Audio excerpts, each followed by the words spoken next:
ಓದಿರೋದ್ರಿಂದ ಇದನ್ನೇ ಸೈಕಾಲಜಿ ಓದಿರೋದ್ರಿಂದ ಹೇಳ್ತಿದ್ದೀನಿ.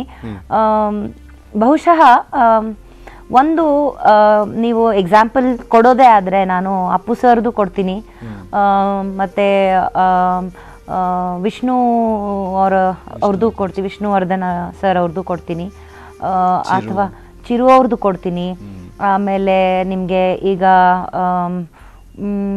ಇನ್ನು ಈ ಹೆಣ್ಮಕ್ಳದೇ ಆದರೆ ಇನ್ನು ಇಂಡಸ್ಟ್ರಿ ದೊಡ್ಡ ದೊಡ್ಡವ್ರ ಇಂಡಸ್ಟ್ರಿ ಅವ್ರದ್ದೇನೆ ಈ ಥರ ತಗೊಳ್ಳೋದಾದರೆ ಇಷ್ಟು ಜನದೇ ಹೇಳ್ಬೋದು. ಹಾಗೆ ಈಗ ತುಂಬು ಬಸ್ರಿ ಮೇಘನಾ ಅವರಾಗಿದ್ರು ಆವಾಗ, ಚಿರು ಅವ್ರದ್ದಾದಾಗ, ಈಗ ಅಶ್ವಿನಿ ಅವ್ರದ್ದಾದಾಗ, ಪುನೀತ್ ಅವ್ರು ಎಷ್ಟು ಯಂಗ್, ತುಂಬ ತುಂಬ ವಯಸ್ಸು, ಚಿಕ್ಕ ವಯಸ್ಸು ಅವ್ರದ್ದು ಆಯಿತು. ವಯಸ್ಸು ಆಗಿದ್ರೂ ಪರವಾಗಿಲ್ಲ, ವಿಷ್ಣು ಸರ್ ಅವ್ರದ್ದು ಅಂಕಲ್ದು ತೊಗೊಳ್ತೀನಿ, ಅವರಾಗಿದ್ರೂ ಪರವಾಗಿಲ್ಲ, ಹಂಗೆ ತೊಗೊಳ್ತೀನಿ.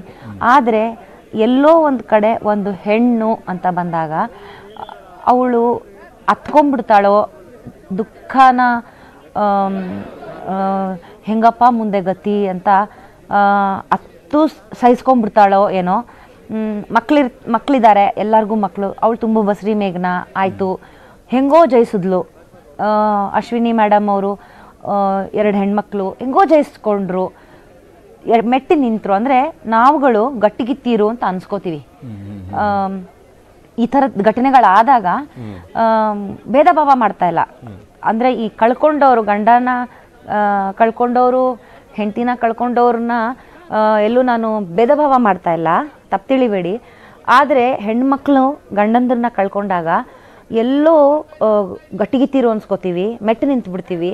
ಮುಂದಕ್ಕೆ ವಾಟ್ ನೆಕ್ಸ್ಟ್ ಅಂದಾಗ ನಮಗೆ ನಾವೇ ದಾರಿನ ಕಂಡ್ಕೋತೀವಿ. ಆದರೆ ಗಂಡ್ಮಕ್ಳ ಕಡೆ ವಿಷಯದಲ್ಲಿ ಕಂಗಾಲಾಗ್ಬಿಡ್ತಾರೆ. ಪೌರುಷ ಡಿಪೆಂಡೆನ್ಸಿ ಜಾಸ್ತಿ ಇರುತ್ತೆ ನಿಮ್ಮಲ್ಲಿ, ಗಂಡು ಮಕ್ಕಳಲ್ಲಿ ಜಾಸ್ತಿ ಇರುತ್ತೆ. ಈಗ ಜಾಸ್ತಿ ನಮ್ ವರ್ಕ್ ಮೇಲೆ ಕಂಪ್ಲೀಟ್ಲಿ ಕಾನ್ಸಂಟ್ರೇಟ್ ಮಾಡ್ತಾ ಇರ್ತೀವಿ. ಬಟ್ ಅಂದ್ರೆ ಇಲ್ಲಿ ವೈಯಕ್ತಿಕ ಜೀವನದಲ್ಲಿ ಒಬ್ರು ಬ್ಯಾಲೆನ್ಸ್ ಮಾಡ್ತಿರ್ತಾರೆ, ಮನೆಯನ್ನ ನಿಭಾಯಿಸ್ತಿರ್ತಾರೆ, ಮಕ್ಕಳನ್ನ ಓದಿಸ್ತಾ ಇರ್ತಾರೆ. ಬರ್ತಾ ಇಲ್ಲ ನಾನು, ಮನೆ ಹೆಂಗೋ ನಡೆದೋಗುತ್ತೆ. ನಿಮ್ಮ ಮನಸ್ಸುಗಳನ್ನ ನಾನು ಹೇಳ್ತಾ ಇರೋದು. ನಮ್ಗೆ ಹಂಗಂತ ಮನ್ಸಿಲ್ಲ ಅಂತ ನಾ ಹೇಳ್ತಿಲ್ಲ, ನಮ್ಗಳಿಗೆ ಮನ್ಸು ಇರುತ್ತೆ. ನಾವೆಲ್ಲೋ ಅದೇ ಹೇಳಿದ್, ನಾವು ಗಟ್ಟಿಗಿತ್ತೀರೋ ಅನ್ಸ್ಕೊಬಿಡ್ತೀವಿ, ಬೇಕೋ ಬೇಡವೋ, ಶೋ ಮಸ್ಟ್ ಗೋ ಆನ್ ಅಂತ ಅನ್ಸ್ಕೊಂಡು ನಾವೇ ಮೆಟ್ ನಿಂತು ಬಿಡ್ತೀವಿ. ಅನಿವಾರ್ಯತೆ ನಾವು ಮಿಸ್ ಮಾಡ್ಕೋತೀವಿ. ನಮ್ಗೆ ಖಾಲಿತನ ಕಾಡುತ್ತೆ, ನಮ್ಮನ್ನು ಕಾಡುತ್ತೆ, ನಾವು ಡಿಪ್ರೆಷನ್ಗೆ ಒಳಗಾಗ್ತೀವಿ, ನಾವು ಏನೂ ಮಾಡೋಕ್ಕಾಗಲ್ಲ. ಬಟ್ ಎದ್ದು ನಿಲ್ತೀವಿ ನಾವು ವಾಪಸ್. ಬಟ್ ಕೆಲವು ಕಡೆ ಏನಾಗ್ಬಿಡುತ್ತೆ, ಗಂಡ್ಮಕ್ಳುಗಳಲ್ಲಿ ಸೋತು ಬಿಡ್ತೀರಾ ಬೇಗ.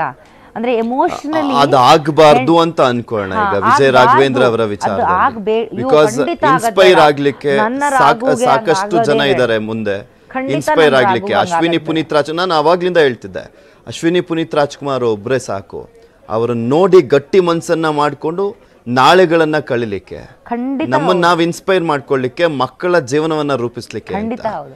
ಅದೇ ಹೇಳ್ತಾ ಇರೋದು. ಅಂದ್ರೆ ಯೂಶಲಿ ಗಂಡ್ಮಕ್ಳು ಅವ್ನ್ ಗಂಡ್ಸು ಬಿಡು ಅಂತಾರಲ್ಲ, ಅದು ಹಂಗಾಗಲ್ಲ. ಗಂಡ್ಮಕ್ಳು ಆಕ್ಚುಲಿ ತುಂಬಾ ವೀಕು. ಅಂದ್ರೆ ಎಮೋಷನಲಿ ಹೆಣ್ಮಕ್ಳಿಗಿಂತ ಎಮೋಷನಲ್ ಮೂಮೆಂಟ್ಸ್ ನೋಡ್ತಾ ಇದೀವಿ. ಕೊನೆಯ ಕ್ಷಣಗಳು ಇದು ಅವರ ಕುಟುಂಬಕ್ಕೆ. ಸ್ಪಂದನ ಅವ್ರನ್ನ ಕಳಿಸ್ಕೊಡುವಂತ ಸಂದರ್ಭ. ಮೇಡಮ್, ಆ ಬ್ಲಾಕ್ ಡ್ರೆಸ್ ಹಾಕಿರೋರು ಯಾರು ಅಂತ ಗೊತ್ತಾಗಿಲ್ಲ, ಕಣ್ಣೀರು ಹಾಕ್ತಾ ಇದಾರೆ. ಆಕೆ ಬಹುಶಃ ಮುರಳಿಯ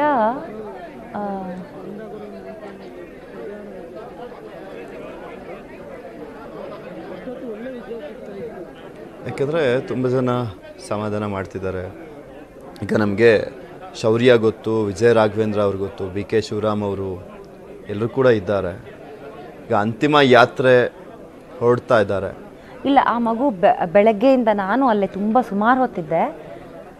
ಬೆಳಗ್ಗೆಯಿಂದ ಆ ಹೆಣ್ಮಗು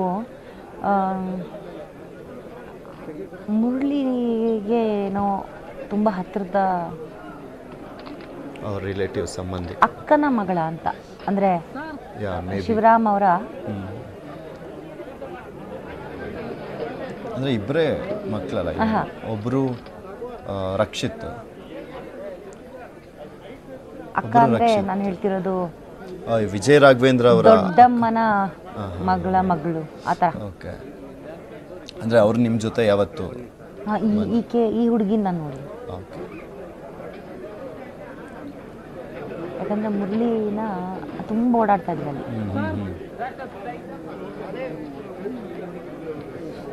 ಓ ಇಲ್ಲ ಇಲ್ಲ,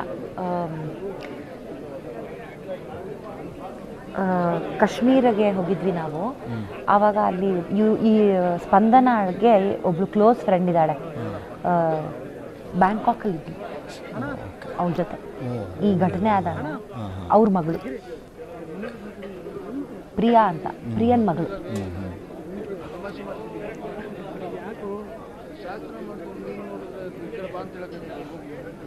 ಅಂದರೆ ಶೌರ್ಯ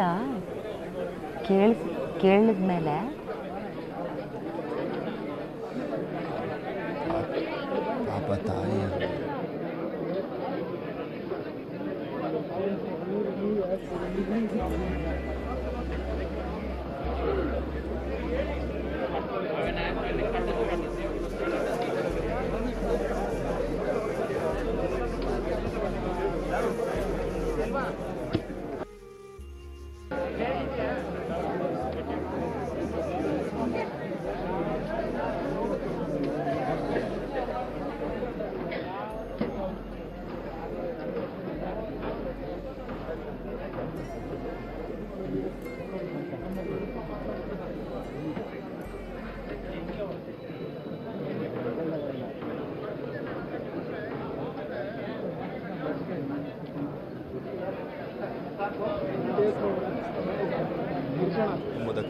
ಅಂದರೆ ತುಂಬ ಬೇಕಾದಂಥವ್ರು ವಿಜಯ ರಾಘವೇಂದ್ರ ಅವರನ್ನು ನೆನೆಸ್ಕೊಂಡ್ರೆ ಎಲ್ಲರೂ ಕೂಡ ಹೇಳ್ತಾ ಇದ್ದಿದ್ದು ಅದೇ, ರಾಘು ವಾಟ್ ನೆಕ್ಸ್ಟ್ ಅಂತ.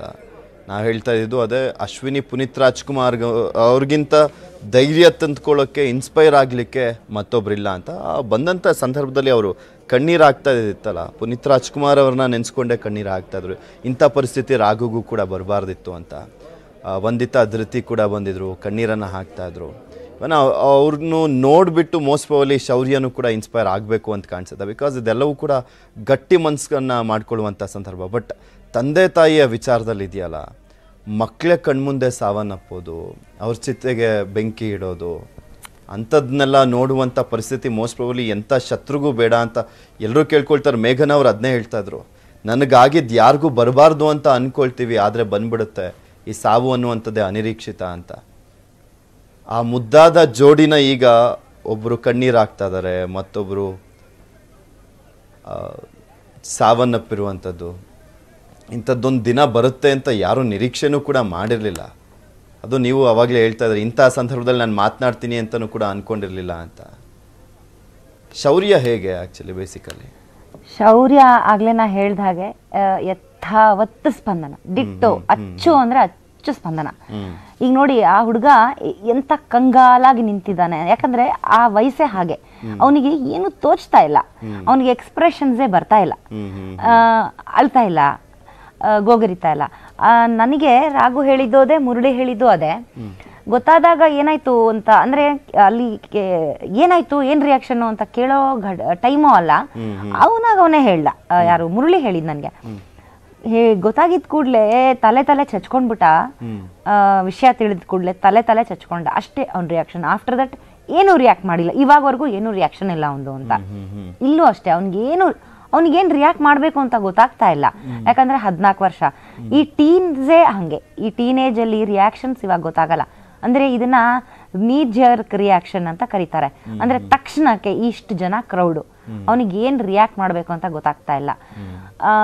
ಅಂಥ ಒಂದು ದೊಡ್ಡ ಜನದ ಮುಂದೆ ತನಗೆ ತನ್ನಪ್ಪ ಬೇಕಷ್ಟೇ. ಇವಾಗ ಅಮ್ಮ ಇಲ್ಲ, ಅಪ್ಪನ ಹೆಗ್ಲು ಬೇಕು. ನೋಡಿ, ಅವನ್ ಹೆಗ್ಲು ಹಿಡ್ಕೊಂಡು ನಿಂತಿದ್ದಾನ ಅಷ್ಟೇ, ಅವನಿಗೆ ಇನ್ನೇನು ಗೊತ್ತಾಗ್ತಿಲ್ಲ.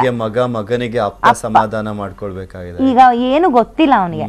ಇದು ಅವನಿಗೆ ಯಾವಾಗ ಹೊಡಿಯಕ್ ಸ್ಟಾರ್ಟ್ ಆಗತ್ತೆ ಅಂತಂದ್ರೆ, ಯಾವಾಗ ಅವನಿಗೆ ಅಮ್ಮ ಬೇಕು, ಇನ್ನೊಂದ್ 3-4 ದಿನ ಆಗಿದ್ ಕೂಡ್ಲೆ ಅವನಿಗೆ ರಾಘುನ್ ಸಂಭಾಳಿಸ್ಬೇಕು, ರಾಘು ಅವನನ್ನ ಸಂಭಾಳಿಸ್ಬೇಕು. ಆ ಪರಿಸ್ಥಿತಿಗೆ ಬಂದ್ ನಿಲ್ಲುತ್ತೆ. ಅವಾಗ ಏನ್ ಮಾಡ್ಬೇಕು, ನಾವೆಲ್ಲ ಏನ್ ಮಾಡ್ಬೇಕು, ಅದನ್ನ ಎದುರಿಸ್ಬೇಕಲ್ಲ. ಇವಾಗ ಅವರಿಬ್ರು ಹೆಂಗೆ ಇದನ್ನ, ಅಂಕಲ್ ಶಿವರಾಮ್ ಅಂಕಲ್ ಏನ್ ಮಾಡ್ಬೇಕು, ಚಿನ್ನೇಗೌಡ್ರು ಏನ್ ಮಾಡ್ಬೇಕು, ಹೆಂಗೆ ಈ ಮಗುನ ಸಂಭಾಳಿಸ್ಬೇಕು. ಯಾಕಂದ್ರೆ ಈ ಟೈಮಲ್ಲಿ ಒಂಥರ ಈ ಕಡೆ ಅಡಾಲಸೆನ್ಸು ಅಲ್ಲ, ಮೆಚುರಿಟಿನೂ ಅಲ್ಲ, ಈ ಮಧ್ಯದಲ್ಲಿದೆ ಆ ಮಗು. ತುಂಬಾ ಚಿಕ್ಕ ಮಗು ಆಗ್ಬಿಟ್ರೆ ಏನು ಗೊತ್ತಾಗಲ್ಲ ಅನ್ಬಿಡ್ಬೋದು. ತುಂಬಾ ದೊಡ್ಡವರಾಗ್ಬಿಟ್ರೆ ಅರ್ಥ ಆಗ್ತಿದೆ ಬಿಡು ಅನ್ಬೋದು. ಇದು ಎರಡರ ಮಧ್ಯ ಇರುವಂತ ವಯಸ್ಸು. ಎಂಥ ನತದೃಷ್ಟ ಅಂತ ಹೇಳ್ಬೇಕು ನೋಡಿ. ಇದು ಎಷ್ಟು ಬೇಜಾರಾಗ್ತಾ ಇದೆ ಅಂದ್ರೆ ಅದು ದೃಶ್ಯಗಳು ನೋಡಕ್ಕೆ. ಶೌರ್ಯ ಬಂದಾಗೆಲ್ಲ ಕಣ್ಣೀರನ್ನು ಹಾಕ್ತಾ ಇಲ್ಲ ವಿಜಯ ರಾಘವೇಂದ್ರ ಅವರು. ಮತ್ತೆ ಅವನು ಎಲ್ಲಿ ಧೈರ್ಯಗೆಡ್ತಾನೆ, ಅವನು ಎಲ್ಲಿ ಮತ್ತೆ ಈ ಆತಂಕಕ್ಕೊಳಗಾಗ್ತಾನೆ ಅನ್ನುವಂತ ಭಯ ಕಾಡ್ತಾ ಇದೆ. ನೋಡಿ ಕೈ ಹಿಡ್ಕೊತಾನೆ, ಮುಟ್ಟು ಅಂತಾನೆ. ಅವನಿಗೆ ಮುಟ್ಟಕ್ಕೂ ಗೊತ್ತಾಗ್ತಾ ಇಲ್ಲ, ಅಂದ್ರೆ ಏನ್ ಮಾಡ್ಬೇಕು ಅಂತ ಗೊತ್ತಾಗ್ತಾ ಇಲ್ಲ ಅವನಿಗೆ, ತೋಚ್ತಾ ಇಲ್ಲ ಅವನಿಗೆ ಏನ್ ಮಾಡ್ಬೇಕು ಅಂತ. ರಾಘು ಹೇಳ್ತಾ ಇದ್ದಾನೆ ಮುಟ್ಟು ಅಮ್ಮನ ಅಂತ. ಛೇ, ಇಂಥ ಇದು ಅವನಿಗೆ ರಾಘುಗೆ ಎಲ್ಲಿ ಹತ್ರ ನೀವು ಹೇಳ್ದ ಹಾಗೆ ತಾನು ಎಲ್ಲಿ ಜೋರಾಗಿ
ಹಂಗಿರೋಳು.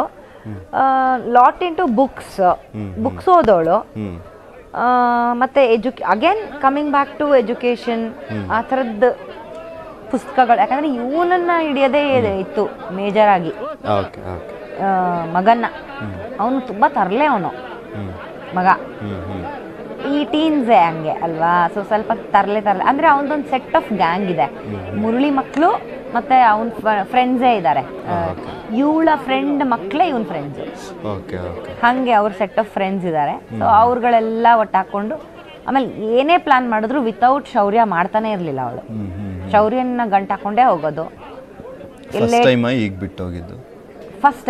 ಫಸ್ಟ್ ಟೈಮ್ ಬಿಟ್ಟು ಹೋಗಿದ್ದಾಳೆ. ಅಂದ್ರೆ ಫಸ್ಟ್ ಟೈಮ್ ಮಕ್ಕಳನ್ನೆಲ್ಲರೂ ಬಿಟ್ಟು ಹೋಗಿರೋದು, ಇಲ್ಲಾಂದ್ರೆ ಮಕ್ಕಳನ್ನು ಕರ್ಕೊಂಡೇ ಹೋಗೋದು ಎಲ್ಲ ಕಡೆ. ಸಂದರ್ಭದಲ್ಲೇ ನೋಡಿ ಎಂತ ಸಂದರ್ಭನೇ ಆಗಿದೆ. ಆಮೇಲೆ ಇದಿಲ್ಲ ಸಿಂಪ್ಟಮ್ಸ್, ನೆಗ್ಲೆಕ್ಟ್ ಮಾಡೋದು ಹೆಲ್ತ್ ಬಗ್ಗೆ. Very healthy.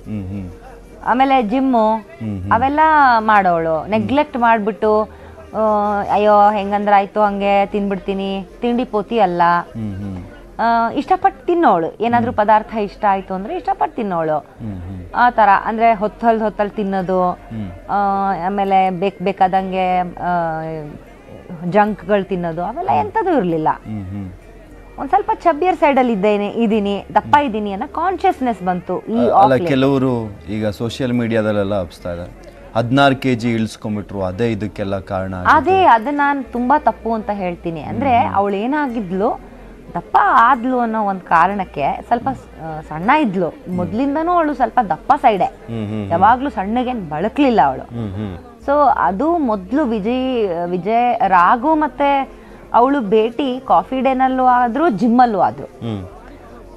ಸೊ ಒಟ್ಟಿಗೆ ಜಿಮ್ ಕೂಡ ಮಾಡಿದವರು ಅವರು. ಸೊ ಅವಾಗ ನಾನು ಇವ್ರ ಇಂಟರ್ವ್ಯೂ ಮಾಡಿದಾಗ ಸಣ್ಣ ಆಗಿದ್ದೆ, ನಾನು ತುಂಬಾ ದಪ್ಪ ಇದ್ದವಳು. ನಾನು ಎಕ್ಸಸೈಸಸ್ಸು, ಸ್ವಿಮ್ಮಿಂಗು ಅವೆಲ್ಲ ಮಾಡಿ ಸಣ್ಣ ಆದಾಗ ಕೇಳಿದ್ಲು, ಸಣ್ಣ ಆಗ್ಬಿಟ್ಟಿದ್ಯಲ್ಲ ನೀನು, ನಾನು ಸಣ್ಣ ಆಗ್ಬೇಕು ಅಂತೆಲ್ಲ ಕೇಳಿದಾಗ ಡಯಟು ಎಕ್ಸಸೈಸಸ್ ಎಲ್ಲ ಮಾಡು ಅಂತೆಲ್ಲ ಹೇಳಿದ್ದೆ. ಅದನ್ನ ಈಗ ಆಫ್ ಲೇಟ್ ಅವಳು ನಾನು ದಪ್ಪ ಆದೆ, ನಮ್ಮಪ್ಪ ತೀರೋದ್ಮೇಲೆ ನಾನು ದಪ್ಪ ಆದೆ.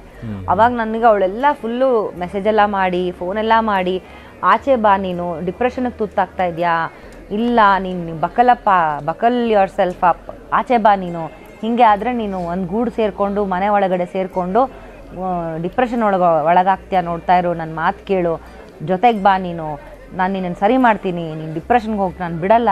ಯಾಕಂದರೆ ಅವಳು ಯಾವಾಗಲೂ ನಮ್ಮ ಮಾತು ಯಾವಾಗಲೂ ಅಪ್ಪನಿಂದ, ಅಂದರೆ ಅವಳು ಅವರಪ್ಪನ ಬಗ್ಗೆ ಮಾತಾಡೋದು, ನಾನು ನಮ್ಮ ಅಪ್ಪನ